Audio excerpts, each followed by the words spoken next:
This is Will. This is Alex. Welcome back to another episode of They Mostly Come Out of Me.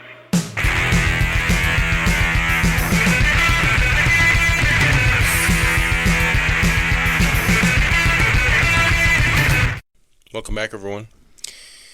Wow, we got a lot to talk about tonight. Yes, we do. Because we did a request to Rooney. If you didn't know, we do this every 5 episodes. Every 5 episodes. And, boy, we got a doozy for you tonight. Oh, we got a real doozy. Big hard ticket, if you will. Big. Yeah. Big ones. Big ones. Okay. Some big ones. Lots of coverage there. Lots of bazookas, if you know what I mean. Lots of coverage. Yeah. Or no coverage, depending on how you look at it. Lots of camera coverage. Yes. Lots Clothing of camera coverage. Clothing coverage, optional. Very optional. It's a free-spirited movie, okay? Before we get into our request, sorry. Please go like, comment, subscribe to our podcast on all the streaming services. Wherever you may find you get us. them. We're on everything, okay? We're on fucking everything. Mother site is Podbean, okay? Yes. Podbean is where our home base, but we're everywhere. Yeah. So please, really helps out the podcast. And please if you have requests.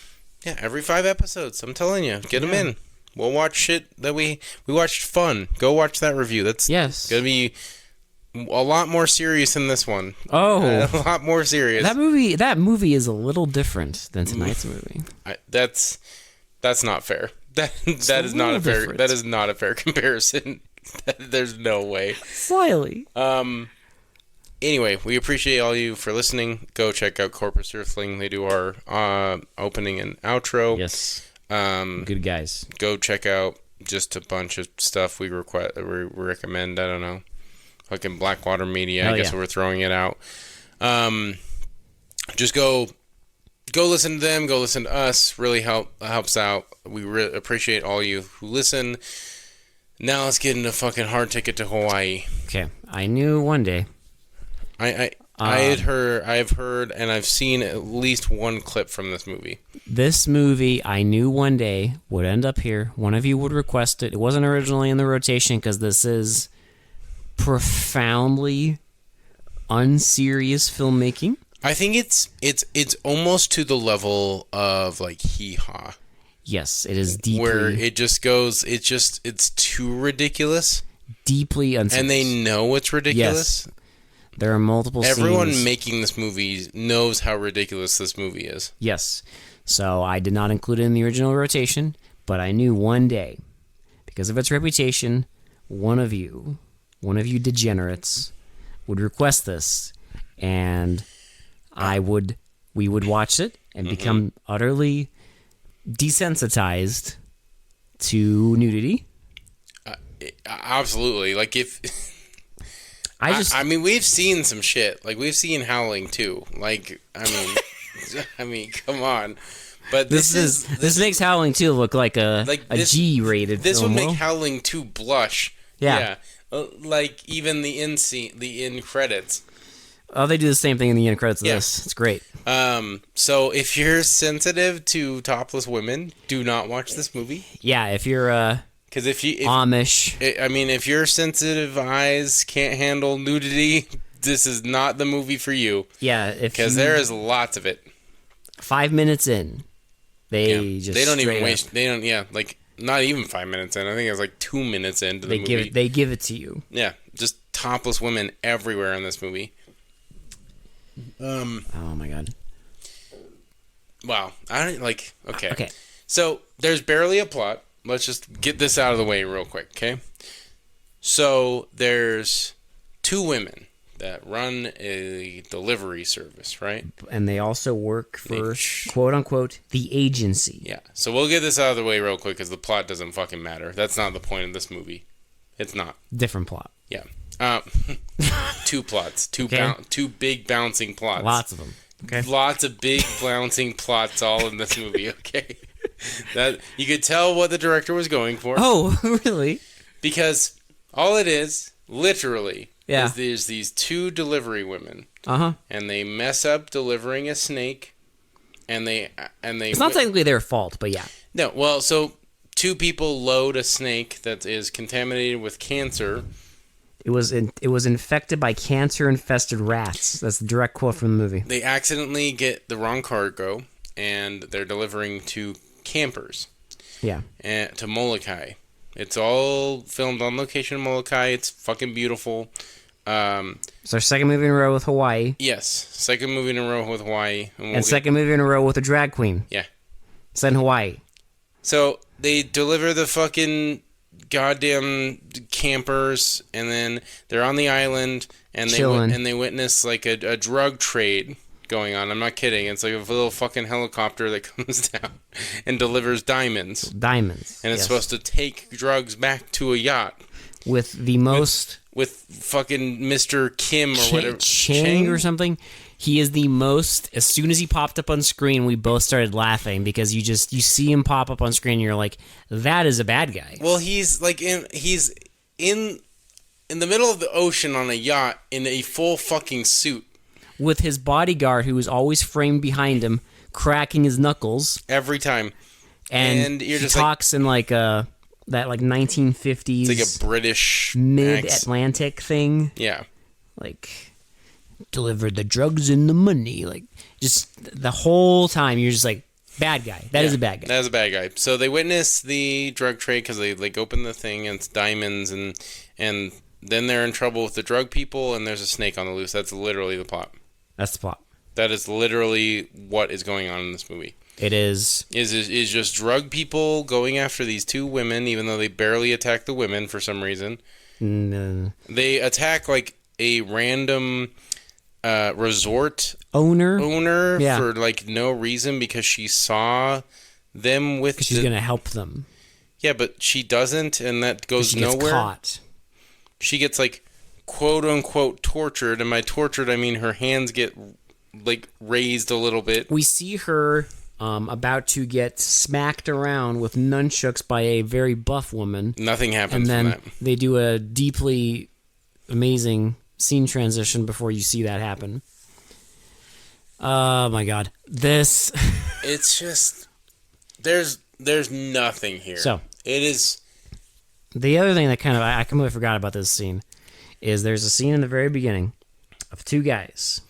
Yeah, coming to Molokai or whatever, and it's an old guy and a young guy, and they're like talking about weed. They're like, yeah, there's this family on this island. They grow and sell weed. It's no big deal. Yeah. I even take some for myself to calm down a little. And did you know I am like 1 month away from retirement? That's it. And if you watched any movie ever, if they're any amount of time away from retirement, they are about to die. Which they come across this family farm. I love how it's a newbie and a retiree. Yeah. Like, it's always that. Yes. In every one of these crime dramas, it's always some guy training a new guy that's about to retire in like 2 months, 2 weeks, he just 2 has days. To make it. He just has to make. He's like, I got the kids and the wife all set up. We got a new house. Everything is good. I got my weed. Everything is golden. I'm gonna retire and I'm gonna have a full pension. And then fucking just eats fucking lead. And then they come across the family farm, and it's been taken over by a bunch of rascals, ne'er-do-wells, and they fucking get caught in a trap and they blast them away. And one of the guys who blasts them is our freaking frisbee man. What's funny is you never see a drug deal. No. You don't see one single solitary drug deal in this entire movie. The structure and plot of this movie. I don't even know what drugs they're peddling. Is it just weed? It can't be. That's all we see.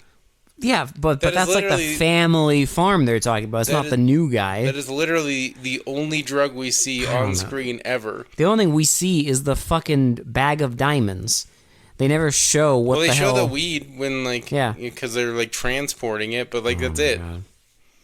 Bro, I literally have no idea. It doesn't even matter because, like, we don't see a drug deal. It doesn't matter at all in this movie. Because boobs. And so those guys get wrecked. And then, there's our two women. So they get in trouble and they call the two guys, and we don't even know how they know them really. Because they all work for the agency, yeah, Will. well, but we don't know what the agency is. The agency. I do love every time they show the women's house. It's just covered in posters of this other director's. It's these other movies, yeah. Yeah, and like one of the boats is actually named after one of his movies. Malibu Express, Malibu Express, yeah. The snake. They call these two dudes, and they're like, "Okay, we're gonna come. Don't worry, we're gonna bring our trunk of toys. We're gonna bring our toys," and they're like super stoked. And none of this is even remotely treated with any seriousness. No, nothing. Well, because they just like have sex and like travel around Molokai together. That's like literally all they do. Once they meet up, until like the end of the movie when something finally happens. That's when they meet up. Before they meet up, we get just scenes of like the women showering, them going in a jacuzzi together, bathing, all naked. And we get a few scenes of the snake just roaming around random places. Yeah, like it just roams around. There's eventually a scene with the two campers that they dropped off the island, and the guy's like taking Polaroids of his girlfriend, wife, whatever, and he's like taking Polaroids. Oh yeah, baby. Oh yeah. Oh baby. Oh baby. Oh, let me go around and get the mountains. Oh, let me get the mountains. Oh baby, you look so hot. Oh baby. Yeah. Oh yeah. And then the snake just attacks him, and it's this little like puppet snake, and it's adorable. In most scenes it's a rubber snake. It looks like absolute crap, and I love it. And yeah, he like kills two people, and that's it. And like I don't know why, but the women eventually find the campers, and they're all upset about the campers. But why are they? I don't know why they're so sad. Because the snake got him. But like, oh my god.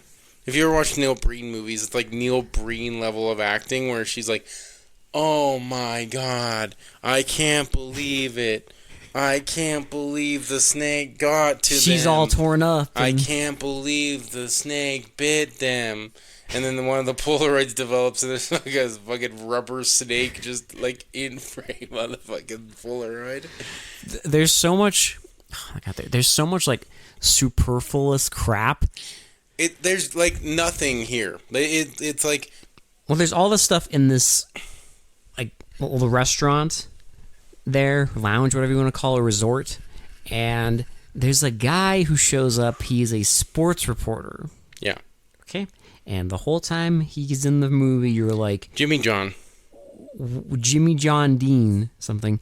Yeah, like, and he's going to interview two like football stars, right?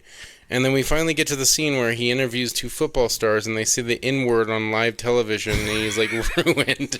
And he's like, my career's over. My career, it's over. And then like, no, you're gonna interview fucking this famous golf woman, and Patty McChuck's a baby that. McChuck's a fuck. And he's like, oh, women are so boring, or something like that. And I don't even remember. He makes like a golf joke. I don't know, dude. And well, there's like him, his producer, who's like, again, this like chubby, that's the director, by the way. Really? Yes, that's Andy Sidaris, who, of course, in the movie. That actually makes a lot of sense. Well, because in the movie, he's obsessed with boobs. He is obsessed with boobs, and he's like, when we first meet him, he's literally trying to get a call girl. Yes, he's like, listen, babe, I love you for your personality, not your body. And then he looks at the waitress, and who has two massive bazongas. And he's like, I want 2 coffees. I want 2 coffees. And later, Ashy, the fucking one of the guy who like seats people, is like, I saw you saw 2 things that you really liked. I got your 2 coffees. Oh my god. It's so dumb. There's a whole scene also where the reporter guy is like yapping about vitamin supplements. Yeah. And these 2 guys are just staring at him with the most like... Well, and like one of them gets a fucking vanilla milkshake. I love soul food. And he says he loves soul food. And I'm like, when is a fucking milkshake a soul food? Don't even ask these questions. It's not because the guy is... and it's funny because when he's talking about all the supplements, it's like, it's still... relevant to today. Oh, that's just what happens. If you ever like have a multivitamin, bro. No, that's just scrolling social media now. It's just people hawking like I take this supplement, and this supplement cleans your bloodstream, and this gives you vitamin. Either that or it's like, quit taking all these microdose supplements. Take my microdose mushrooms. Yeah. And it gives you everything you need. Oh my God. It's so stupid.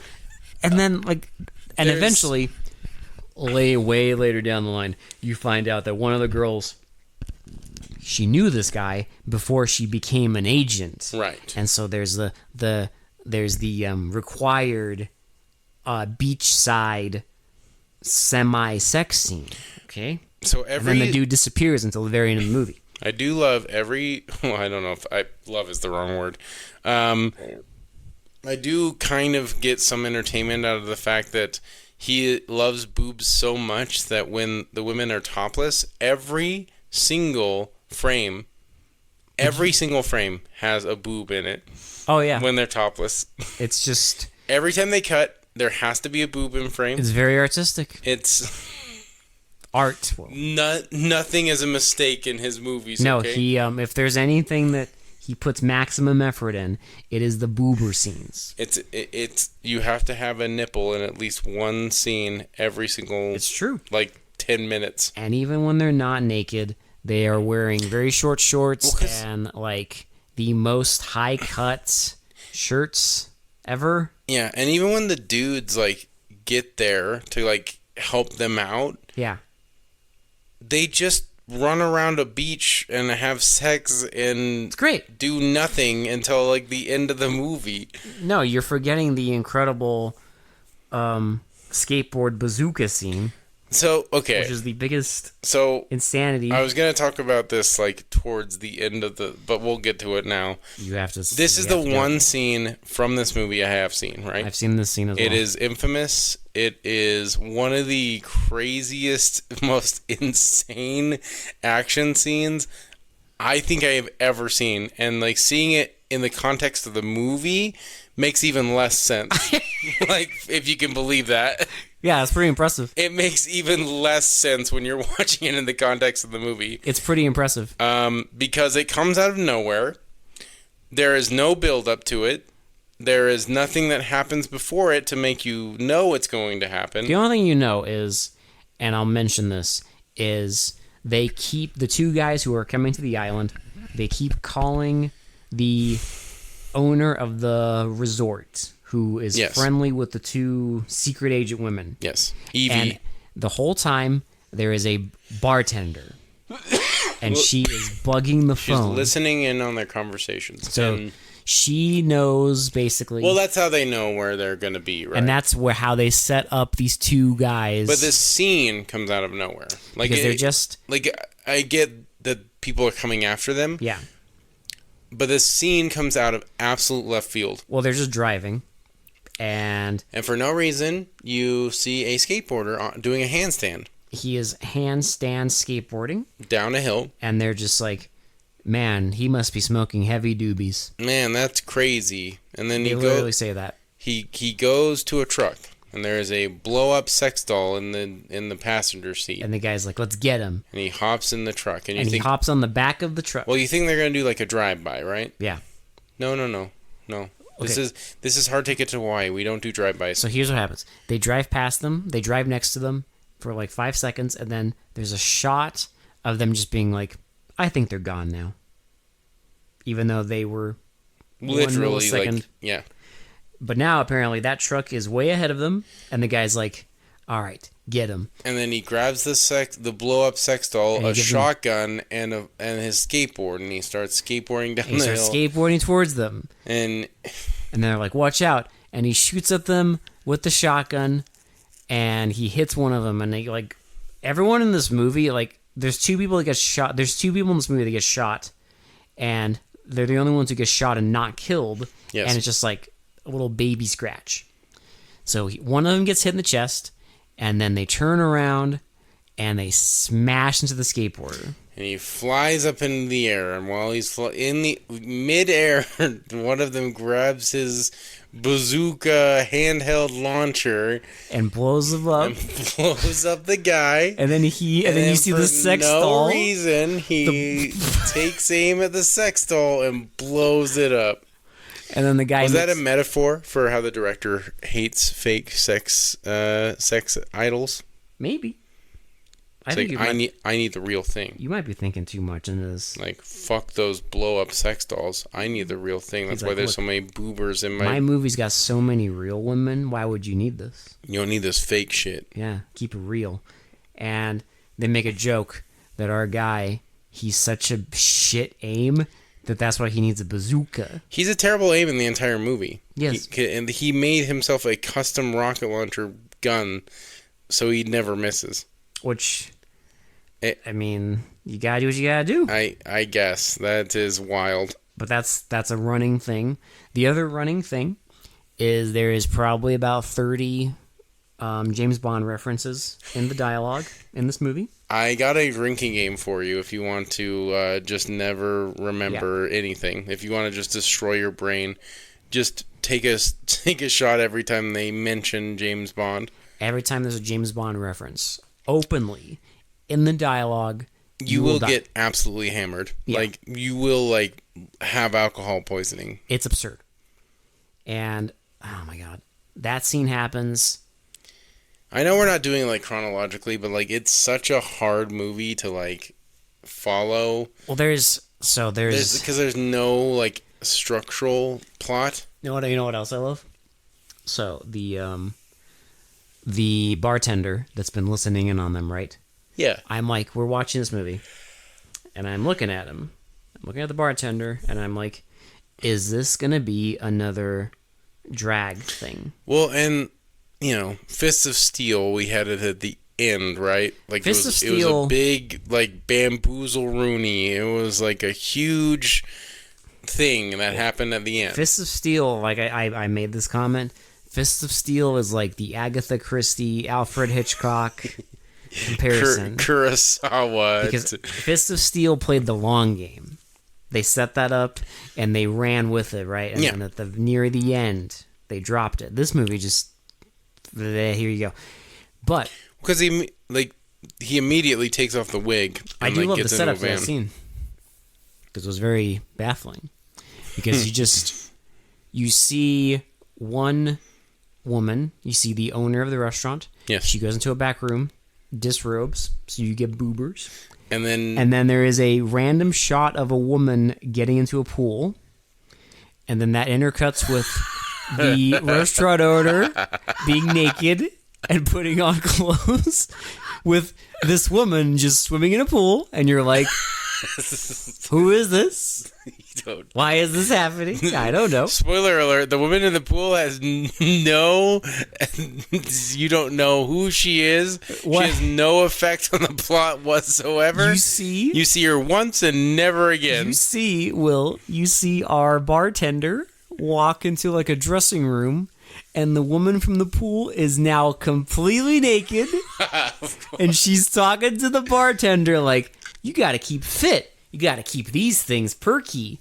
And then the bartender's like, and then she walks away. You see the bartender's actually a man.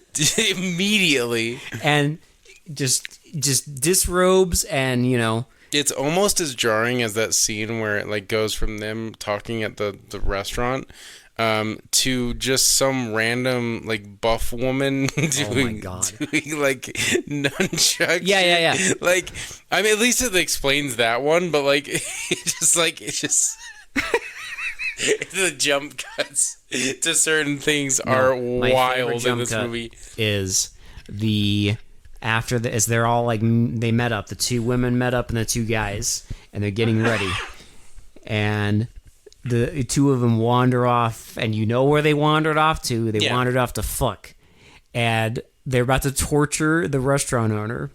She's like, she's on a rope, and our bad guy Seth is just wandering in circles and like putting his like knee up on the platform and being like, "You will talk.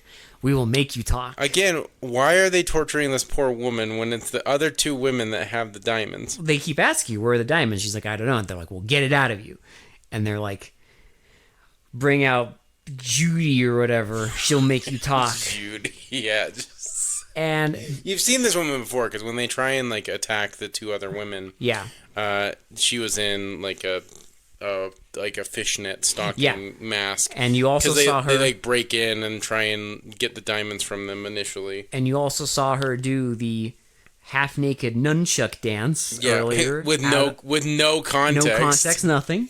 But now she comes into that room. She comes in the same half-naked outfit, and she has the nunchucks, and she strings up the woman, right?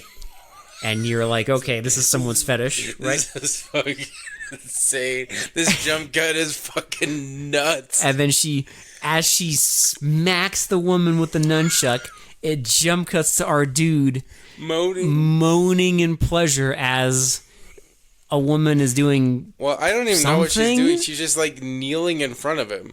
She's just kneeling. Like her arm's not moving, and like nothing's happening. Like she's kneeling over his crotch with her boobers on his crotch area and her ass like out, and he just keeps moaning. And he's like, that's amazing, babe. That feels so like, good. She's like, you gotta keep it down. And he's like, no. Just so fucking stupid. And then they go back into the fucking place and they're like, yeah, sorry, we had to go take care of something. And he also makes a weird thing about eating. Remember that? Yeah. One man's dream is another man's lunch. One of my favorite quotes from the movie is, if you go down on her, you'll find the back of my head, because I'll already be there. If you know what I mean. If you know what I I'm just mean. like, bro, that's not an innuendo. You just said you were going to go down on her. You're fucking eating her out. You just said you were going to eat her out. That's not an innuendo, bro. For who? Like, Listen, I stand by this statement, okay? Are you going to say what you said while we were watching the movie? Yes, I stand by this. This is 100% this movie.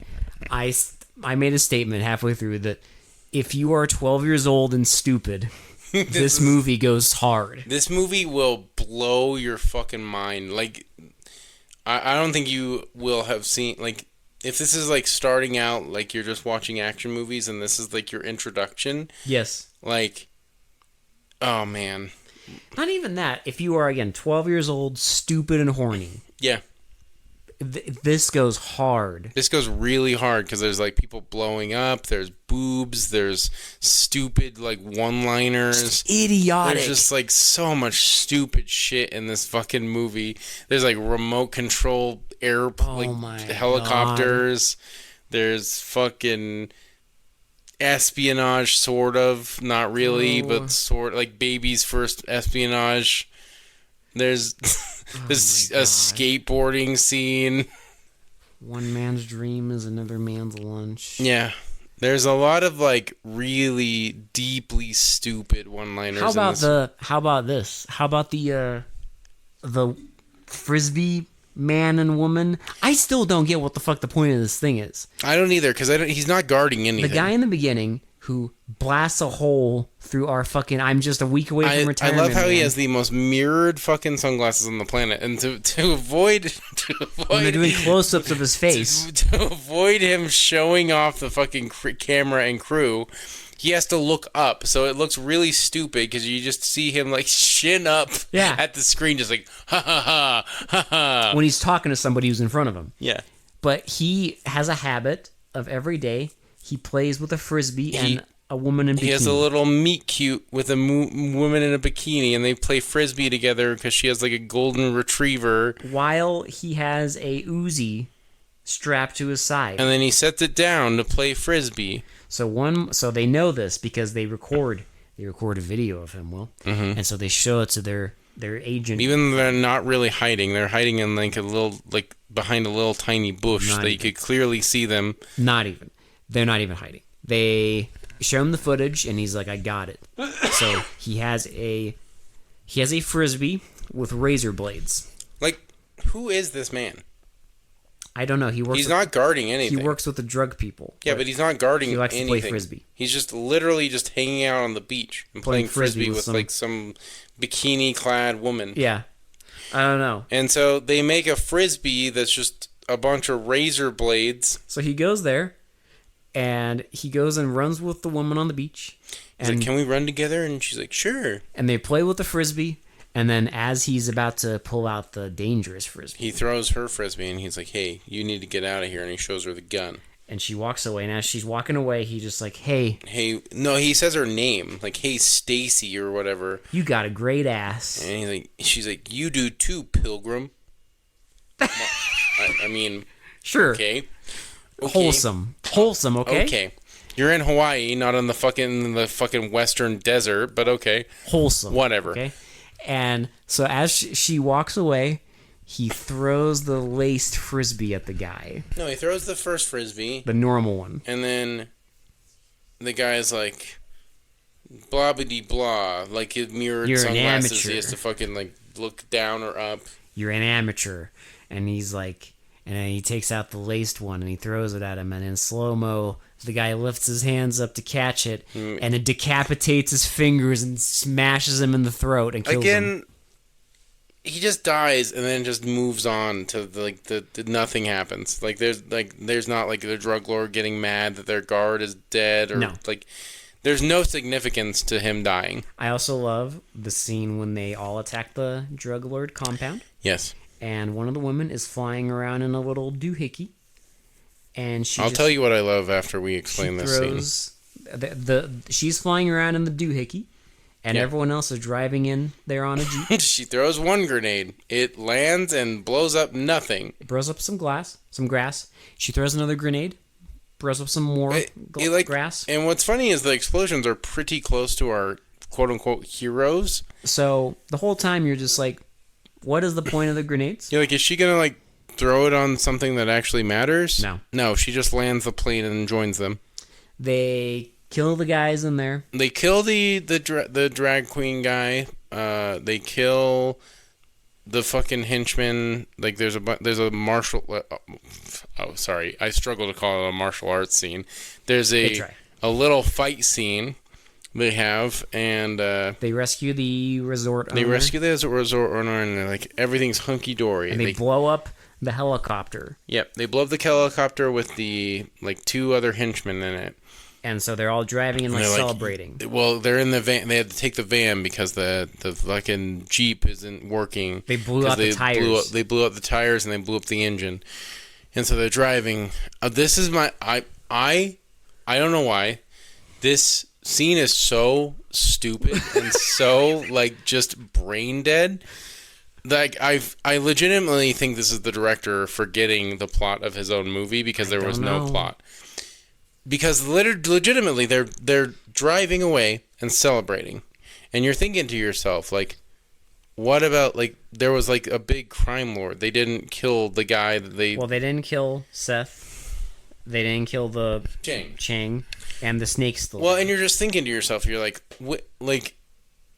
Where's the movie? Well, it's getting to the end. Like you think this is the end of the movie because they're all celebrating, everyone's happy. They fucking like did it right.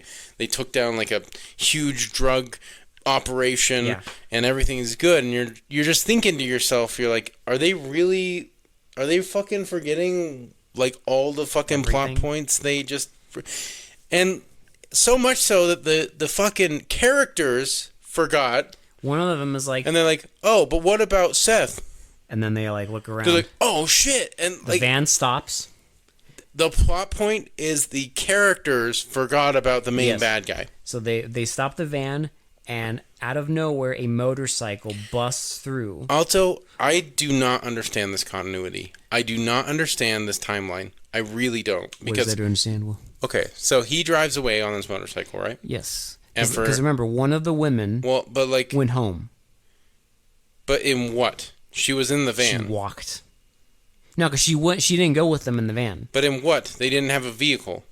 In her doohickey. She probably in her little plane thing? Yeah. So she's home. She's home. And Seth wanders in there.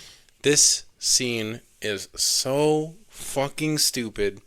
How dare you? Oh my god, this is so stupid. Seth attacks her. So Seth attacks her. She gets into a closet. And he slowly stabs the closet apart. And it's like, okay, it's a closet, so already there's no deadbolt, so he could easily just get in the closet. But there's also slats. It's like a slatted, like... Have you seen Halloween? Yeah, it's like one of those things. Halloween? Where you could easily bust through it. She makes like the little weapon in the closet. As She he's busting gets her through the like slats. harpoon. He's busting the slats like one by one. He's very even though he gentle. could easily just bust down the door like immediately. No. And he opens the door and she she harpoons him. This poor fucking bastard. He got shot in the face. Now he gets harpooned. He gets harpooned. And And he's she like, beats him around, and you think it's over, right? No. And then she leaves a knife next to him. she leaves a knife next to Goes him. to a fridge, and as she's at the fridge, Well, she's cooling herself down with an ice cube, and she's like, oh, okay. everything's fine. It's okay. Everything's gonna be good. Everything. You and your evil. Yeah. You And know? no, the best thing about this is she stands there. She senses that he's around the corner, and Because he's like, you getting ready to before stab he her. even has a chance to do anything, she How did pops she around know? the corner, takes his knife, stabs him in the crotch. Stabs him in the crotch. This is like overkill. This poor fuck. He's still not dead. He's still not dead. He has been shot in the face. I don't know how he didn't die from that. Harpooned, Scratch. stabbed in the crotch. And so she goes into the bathroom, and again she's like wiping herself down with a towel. I think everything's good. Well, and She's sitting next to the bathroom. she grabs like a piece of toilet paper. Yeah. And wipes herself down and is gonna throw it in the toilet, right? She throws it in the toilet. And then she just looks for no reason, just looks like 1,000-yard stare, and tries to flush the toilet. And the snake And this- explodes like out of the toilet. The toilet explodes as this fucking snake just comes right out of it. Yes. And she runs out of there and hides behind like a couch. Yeah. And then Seth snaps out of it and he thinks she's in the bathroom.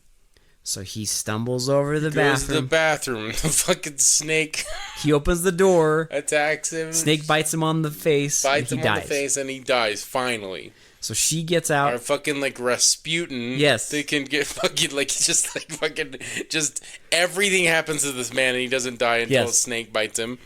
The cancer-infested snake. And she gets a gun, shoots the snake, does nothing. Our dude on a motorcycle finally shows up, blasts through the wall, gets his bazooka, and blows up the snake. And then you're like, okay, is that it? Yeah. Well, and no. I love how. Okay, so picture this.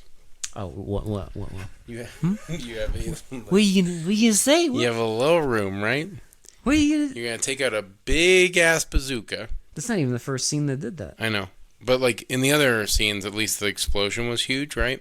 It was a little bigger. So A little bigger than a firecracker. yes, so the snake starts to attack them, and he fires it, and it's this little poof of smoke, And it just and the blows head's the snake's head is gone. It blows up the head of this little toy. It's a bazooka. Shh. It's a bazooka, There's not a sniper rifle. Do not let your This is a genius be wrestled bazooka. I don't. The continuity is all over the place. Not in even this continuity, Will. That's just logic. It's a bazooka. It's a rocket-propelled grenade. Every time they use a bazooka in this movie, have you noticed its power seems to just... They just pick and choose what its power level is. It just falls off. Because first scene, they blow up the guy, the skateboarder. He blows into smithereens, right? Oh yeah, it's like a huge explosion. And then the one outlier is the helicopter. The helicopter does explode. But they shoot a guy at the drug compound, and he just flies It's like out a the smoke. window. Yeah, it It's just just like a pushes. smoke It bomb. pushes him, And now the snake. and just a then little in the firecracker. end, you get another push. A little firecracker. So they're like, okay, they got You're like, him, okay, right? they got Seth. Are they now gonna are they gonna leave it open ended with Chang for like a No, well, sequel? No, they're good. They're tying this up. Okay. They get you your ending. They're tying it up because they go to an office building and they're like, he's in there, and he has his bodyguard, and you see him just sitting at his throne, and you see his bodyguard just cracking his knuckles behind Every him, time they show this dude. and he has like 2 samurai swords on the wall, So they bust in there. and he explains that Chang is half Chinese, half British, Very educated, very evil. very And his educated, bodyguard very ruthless. is dangerous His bodyguard. dangerous bodyguard. and they walk in. So you and think our like, dude, oh shit, they're gonna have a lot to deal No. with when they get in there. no, Not at our all. dude busts in. This is hard ticket to Hawaii. We don't have a lot to deal with at all. Busts in there, beats him up with nunchucks, not even like undoing them. Just I love how Chang just watches his bodyguard just get absolutely fucking Chang? annihilated. watches this and slowly stands up and slowly takes out his samurai sword. Doesn't swing it. Not yet. So he takes it out, He doesn't even swing it. and they're like, "Oh, you're bringing a knife to a gunfight," and they point their Like, guns you're at him. stupid. And I love how he pulls out this little World War II Little pistol, baby right? gun, And then she pulls out a fucking Desert a Eagle. big fucking A fucking pee-pee. like screaming eagle, fucking bullshit. My dick's bigger than your gun, right? And he like, you could, the actor even looks at it like, Ooh, ooh. that's a big pee-pee. And the guy like throws the samurai sword at them. He says something, Pig ass something. yeah, like you pig ass or something like that, like, and puts the sword like in a throwing position for Yeah. some reason, even though it's a katana. Yes. And katanas aren't meant to be thrown, but okay. And he throws the sword, And they shoot him. and she shoots him Yeah. specifically, and shoots him out the fucking window, and he falls, and we get a great dummy effect. An amazing dummy shot of a It's dummy fucking grasping flowing in the a- wind and ragdolling. It's like grasping the curtain. from the window? They glued the curtain onto this dummy and threw it out the window. and it falls, and they get up, and the sword's like impaled behind them, and they make a comment. They can't help themselves because the guy even says, "I'm glad you were here because I probably would have missed him." Which he did, because he can't shoot. Yeah, the whole movie he can't shoot. He doesn't do it. He just has a bazooka because he misses so much. And then at the end of the movie, they're like, "We got everything. This is all great." And one of them is like, "I know where the other box of diamonds is." Like, Like, haha. are you thinking what I'm thinking? We gotta. Oh, Let's go on a cruise on the Malibu Express. let's go have sex. Let's go have sex and travel and be rich. And then yeah. Oh, by the way, I forgot to mention the opening and end credits. So it's like this warehouse, the shipping warehouse. It's the warehouse that the snake came from. And in the opening credits, the credits are done live. Like they have the credits on the boxes as the scene's happening. So wait, it's Malibu Express is the boat. Is Yes. it Molokai Express is the delivery service? Yes. So he couldn't even come up with a clever name for that? Why would he? Molokai He Express. put his cleverness into his pee-pee. Cleverness. He sure did. Is in the pee-pee, Will. You know, it's interesting when you see... Power is in the boobers. It's interesting when you see directors, and I don't know if this guy is still alive, so... Unfortunately, I think Andy I- Sedaris is hit. He is currently in the happy hunting grounds of boobers. I don't want to speak ill of the dead, No, I think. Listen, this guy is. but I'm sure he's a very nice man. I'm Put sure... his cat in the movie. yeah, the cat is very cute. It's at the end, too. I do like how high up in the credits the cat is. By the way. Yes. It's his name is what? Oh my god, I don't even remember. Something King. Fucking, I can't remember what the fucking cat's name is, but it's very We're watching cute. the credits and it's like It's like Yukon King, Yukon King, yeah. and we're watching the credits and it says like cat played by Yukon King, and I'm like, I mean, you barely see a cat. what? You see a cat like once. It's at the end of the movie. That's the only time. I'm not kidding. That's the only time you see it. And then the cat is on the crate. It's on the crate that says like hard ticket to Hawaii. Yeah. It's the last shot of the movie. I don't know. Well, again, like, I hate to say this because, like, again, I don't want to speak ill of the dead. But when you told me that director was the fat schlubby guy that looks at boobs, that makes too much sense. It's perfect.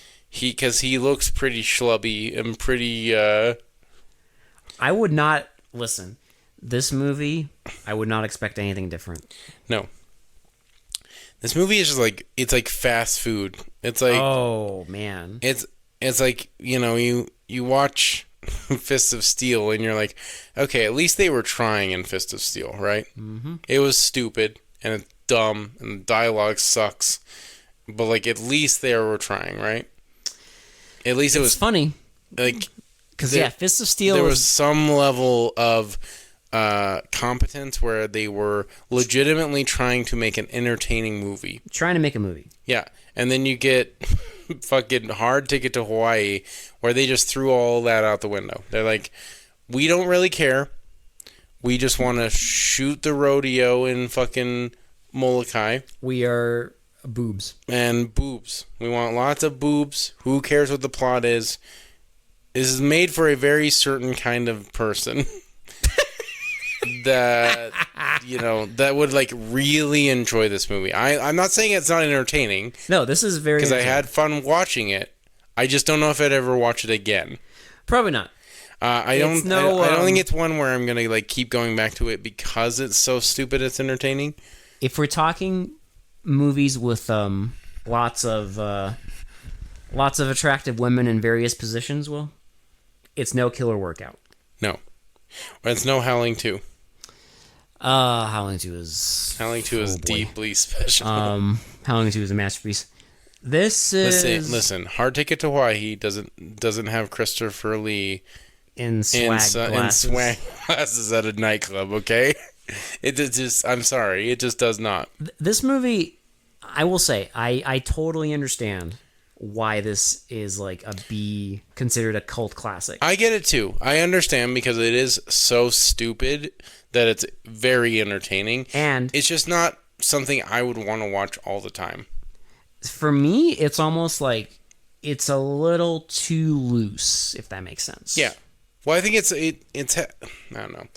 So for my like action movies and my like so stupid it's entertaining level, it's a little too dumb for me.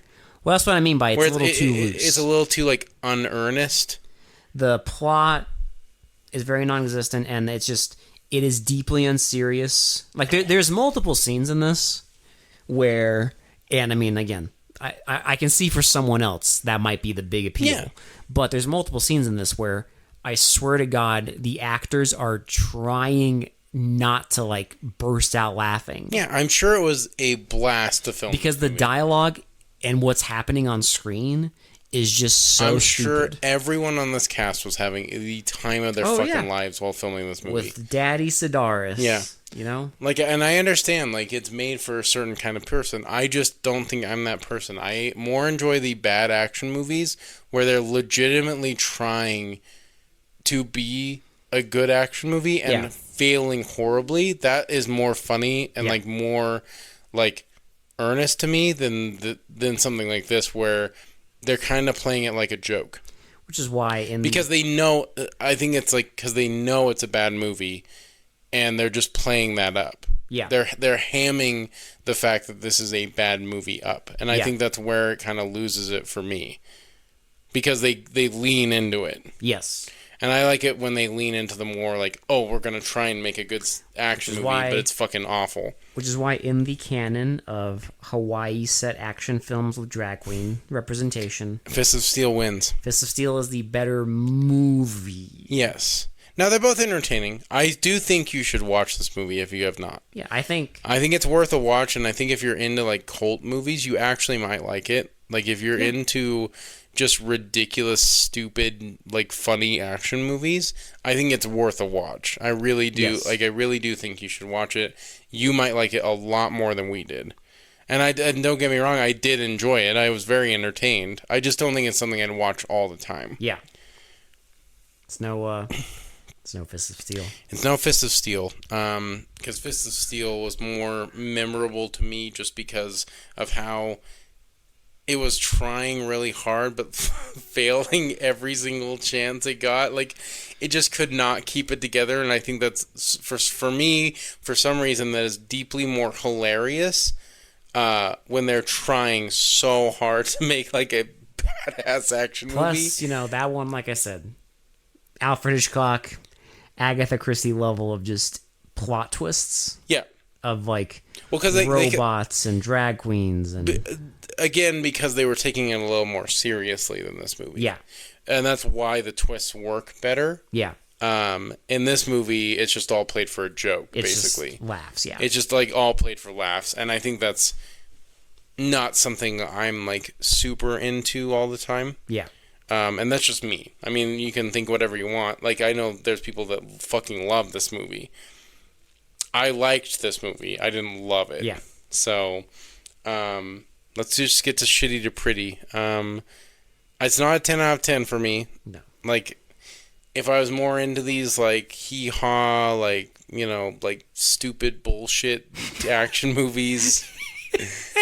I just, and honestly, like, I think for, like, how bullshit action movie it is, it doesn't go far enough.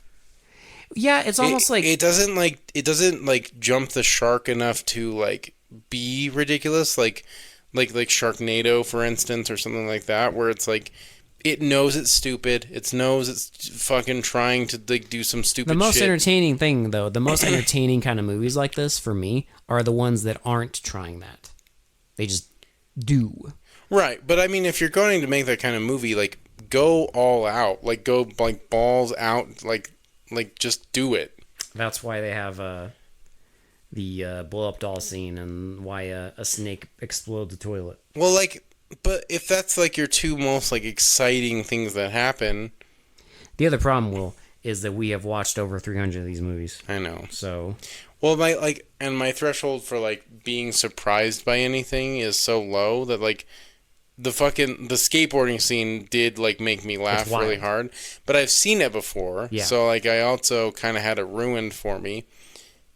Seeing it, like I said, seeing it in the context of the movie makes even less sense than just watching the clip. Nothing in this movie made us lose our shit as much as the big 3 occurrences at the end of Fists of Steel. Yes. Like those 3. Right. The drag queen reveal, the robot reveal, and then finally the ending where they just blast him. Well, that's what I'm saying. It's like Fists of Steel had a better ending and better twists, and because they were so fucking stupid, but they played them so seriously. And they were like, I mean, look, to their credit, like, I've never seen that before. No. And that's why I think it, like, this puts this, like, because I think it could have gone more ridiculous. Oh, easily. I think they should have gone more ridiculous. If that's just lean into the absurdity of the movie, be all like that fucking scene with the blow up doll. If only. I know, or the snake coming out of the fucking toilet because it's insane. Because I think that was like a reported thing, and not in Hawaii. I don't think it was in Hawaii, but there were snakes coming out of the. Yeah, they probably didn't. Yeah, blow up the entire toilet like they. Well, no, because this was a giant, like, cancer mutated snake for fucking. You see, like, 1 second of a miniature toilet exploding. Yeah. So for that, I would say probably like a 7, maybe a 6. I give it a 6. Yeah, I don't know. I think I'm gonna go a 6 as well, just because I don't know. I wanted it to be. For how much I've heard about this movie, I wanted a little more from it. And I wanted it to maybe take itself a little more seriously. To be, like, bump that up for me. If there was just... I don't know. It's just... I can't... It's entertaining, and I can't hate it because it is so... Oh, I don't hate this movie. Unserious. Yeah. But yeah, it's definitely... It's just dumb. It's a really dumb movie. It is very dumb. We're not trying hard. We're being basically a comedy. That's what this is doing. Yeah.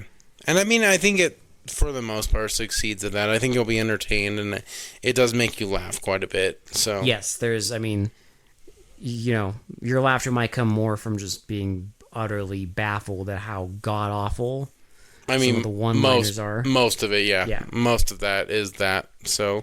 Just how idiotic the writing is. I don't know, like, it's just, that's all I really have to say about Hard Ticket to Hawaii. It's just, like, kind of not a mid-movie, but not the greatest thing I've ever seen either. It's just kind of there, and I will probably go watch that skateboarding scene again, because it is deeply amusing to me. Just everything about it. How that scene is constructed, the logic, lack of it. It says it all. Well, and like I said, it makes less sense if you watch the movie. Yeah, because at least in the clip, you can like kind of create your own like why he's there. why this guy does it. Yeah. Why is there a blow-up doll? But in the movie, it makes less sense because there's no reason. Yeah. There's literally no reason. There's nothing. There is nothing there. He's just fucking skateboarding because he could. Because he could. And the other guy doesn't do anything. He just drives a truck. Yeah, and why is the sex doll there? I have no idea. Why is the fucking... Why does he not... why does a shotgun make a little tiny bullet hole in the guy's chest? I don't know. It just sprays some red liquid on his shirt. It does... I don't know. And then he goes to a hospital, and We he's get scrutinize all the remember? scenes, but yeah. That nurse had me in stitches, Will. Yeah, the whole time. Ha! Ha ha ha ha. That was that scene, it was so unfunny that it came back around to making us laugh at how stupid it was. Well, you're just laughing because it's so fucking awkward and stupid. It's so anti-funny that you start laughing because you're uncomfortable. Because you're I can't believe I can't believe someone actually wrote that and someone actually made someone say that line in a movie. That whole scene was for that joke. They staged that entire thing so they can make the shirtless guy say that she had him in stitches. Yes. That's it. They made this poor man say this goddamn line. And these two poor actors have to say their dialogue and pretend like that's incredible. Man. They had to fake laugh at that shit. That's the saddest part. Bro, imagine. Good for them. Good for them. Good for Hard Ticket to Hawaii. If you like this shit, go ahead and watch it as many times as you want. I don't care. You're 12 and stupid. I think everyone should watch this. If you like bad movies, this is a good one to watch to see what your gauge for lunacy is. See what you can take. Yeah. See if you like this kind of shit. We didn't really love it. It's good, but it's not but also, a love for me. see if this is the type of thing you prefer. Yeah, and then you can see, the and then you shit. can. Trust me, there's a lot of movies like this that play they play up the hee haw shit. So, start that little rabbit hole if you like this kind of shit. We're not going to, but you can. But if you desperately want, the request lines are always open. They are always open. We can watch more movies like this. Ultimately, it is our decision if we're going to watch it or not, but we probably will. Probably. I mean, unless you suggest something really absurd or really totally off the wall, just throw things at us and see what sticks. That's all I'm saying. Because we watched Fun. That was definitely out of our wheelhouse and not in the same year. So I am eternally thankful that someone recommended that movie. Yeah, because I probably will watch it again, and it's really good. Because that is one that I will always think of. I still think about that movie. Yeah. So again, just throw it at us, see if it sticks, and there you go. Every 5 episodes. Yeah. If you like what you heard, go comment, subscribe, share us with friends, please, if you want to. And we'll keep on doing our thing if you do your thing. Yeah. So thank you all for listening. For They Mostly Come In at Night, this has been Will. This has been Alex. And we'll talk to you all later. Bye. Heavy doobies, Will. Had me in stitches. Big jahoobies, Will. The biggest bahonkaroos.